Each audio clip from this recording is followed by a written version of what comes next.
Alright guys, welcome back to part 2 of my Fantasy Grounds Streaming for Dummies video series that I'm making for you guys.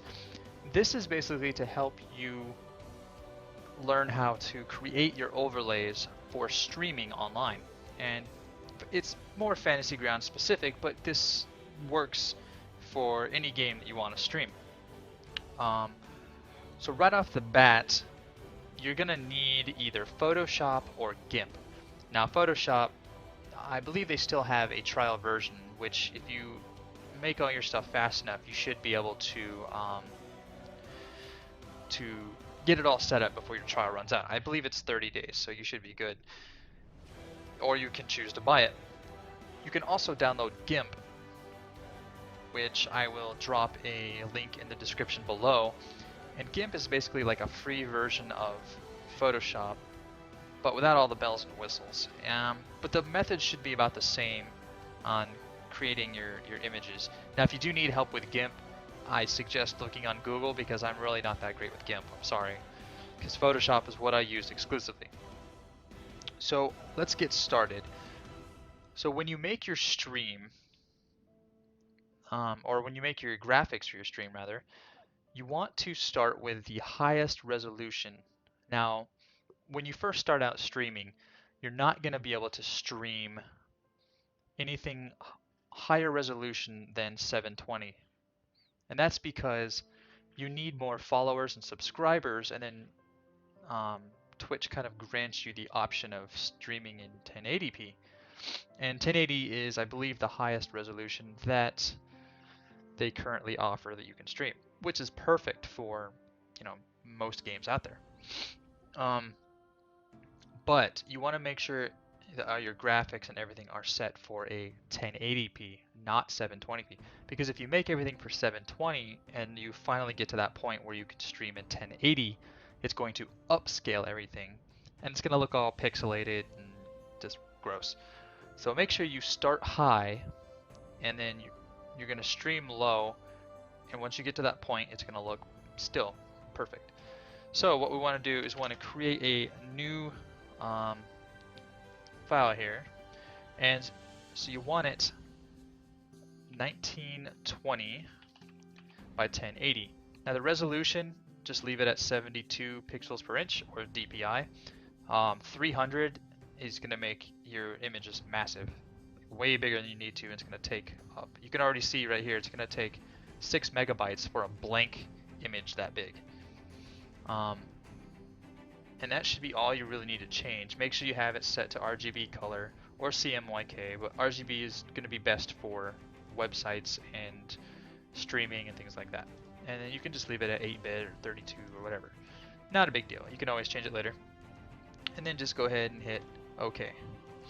So here we go. We have our blank template.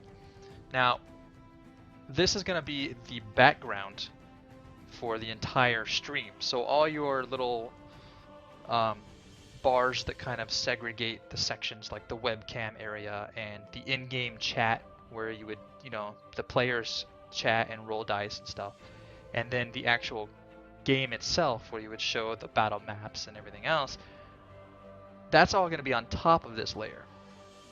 So we don't want just a white background. I mean, you might, if that's, what makes your boat float, but you're not really going to go with the white. So what I did is I went over to Google Images and just typed in something like old wood background. Pretty simple. Alright, so once you have that, you find one that you like and just copy and paste it right in. Now I'm using the keyboard shortcuts a lot, so I'll try to remember to explain which ones I'm using. But basically, Control V is paste. Now I'm just going to drag this up to the corner, and it'll kind of snap in there, and use Control T, which is transform, and just kind of stretch this across. Oh, this song is kind of weird. Alright, and Now at this point, we are pretty much set for the background if you just want the wood or whatever, but just bear with me. We can make this look a lot better. So say maybe we want a little bit darker. Control L is for your levels. So say you want to change this. Sorry, I guess I should put it in screen here. So you can change this and make it brighter or darker and then add a little bit of contrast or something. So there you go. Now we have kind of a little bit deeper, darker wood. So now we need to start making the borders, the bars. So we're going to take, and you can delete this layer too because you're not going to need it and it's going to actually become something extra. So you just kind of right click and delete layer, good to go. And then it's always good to name your layers because you can end up having a ton of layers and then it gets kind of hard figuring out where everything is. So if you double click on the name, you just make this background. Alright, so I decided to go with a metal texture. So we're going to copy this image and then Control V and paste it in here. Now you can see it's covered everything up, but that's okay. We're only going to use a small section. So if I use M for the marquee tool, or it's up here, we're going to just take a little section out. So yeah, it looks good. So we just want that. So we're just going to Control C for copy and then Control V and it'll paste. And you'll see that it created a new layer. So now this one, we can completely delete that. We don't need it anymore. We're going to use just this bar. Now, whoops, that's also another thing. Make sure you have the right layer selected that you want to move. Now this looks just kind of flat. It doesn't really look impressive. One thing that you can do to make it really pop is to come down here to the effects and go to bevel and emboss. And you can see that it already added a little bit of beveling to it. Now what I like doing is I want to do a chisel hard and then I want to increase the depth. And as I increase the depth and the size, you'll see it's got kind of a more of a bevel. It looks a little more 3D. So we'll go with that. Now, say maybe I want to make it gold. Okay, I can go over to gradient overlay and then click on this. And I already preset a gold color, but all you gotta do is just click on these little boxes here and set the colors. So you can see that's kind of a goldish color now. So you can go with that, or in this case, I'm just gonna leave it silver. Then we could add a little bit of texture. Now this texture, say, oh man, that's just really harsh. You can scale it down or scale it up or whatever. So leave it about right there. Good to go. That's all we really need. So we're going to click this little flag right here to hide all the effects, just to kind of keep everything nice and clean. We're going to change this to horizontal bar. Alright. Now, if you press Control J, you see it created a copy. So we'll call this one top. And then we're going to drag this up here. Boom. And then the horizontal bar, we can make this bottom,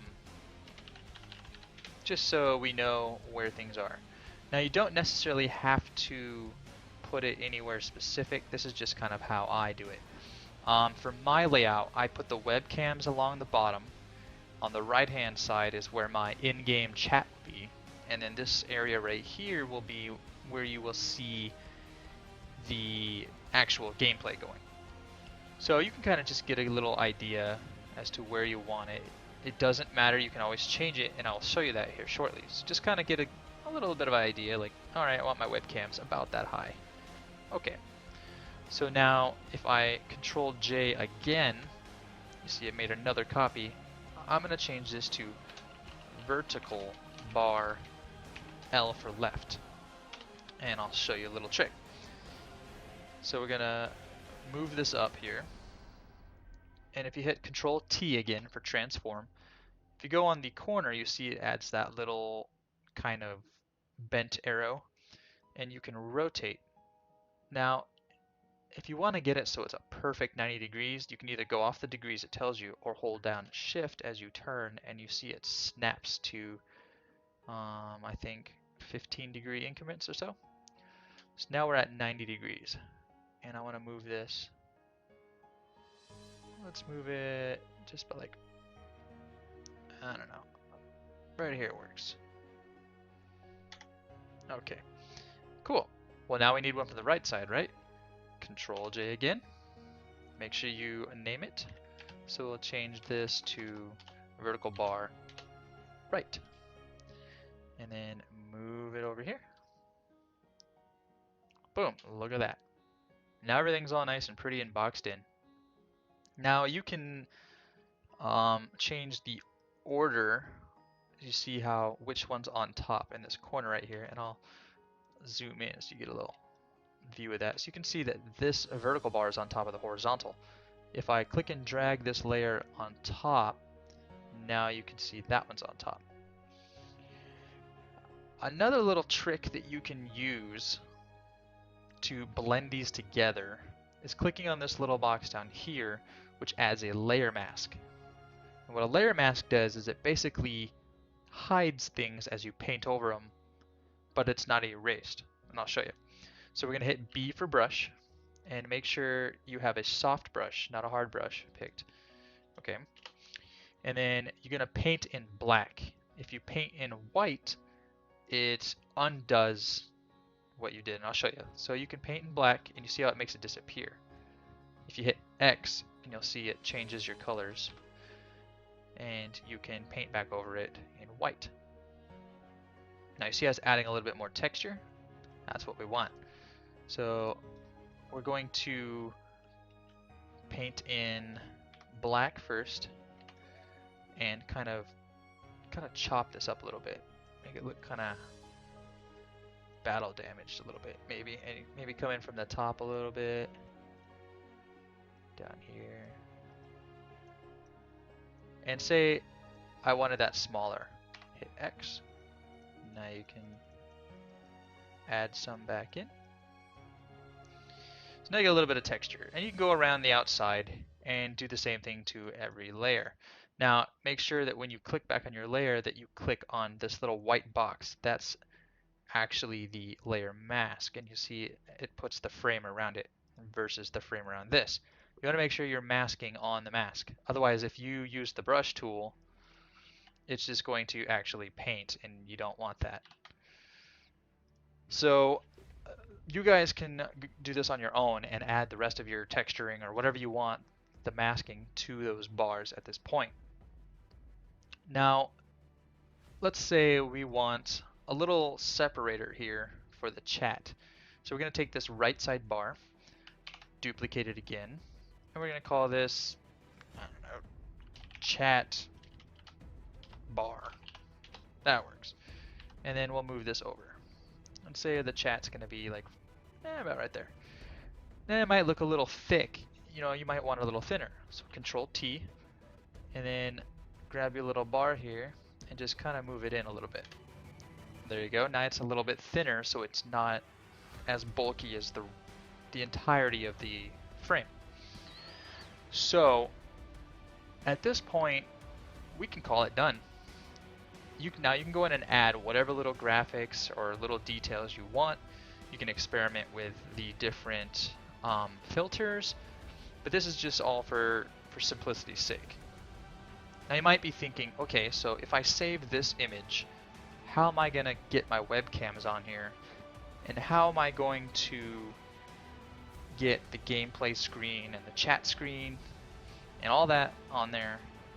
Because if I stick a webcam on it, it's just going to cover up this image. Or the image might cover the webcam. And that will be the next video on where I explain how to actually add your webcams and all that, and how to actually use OBS. So thanks for watching, and we will see you guys over at part 3.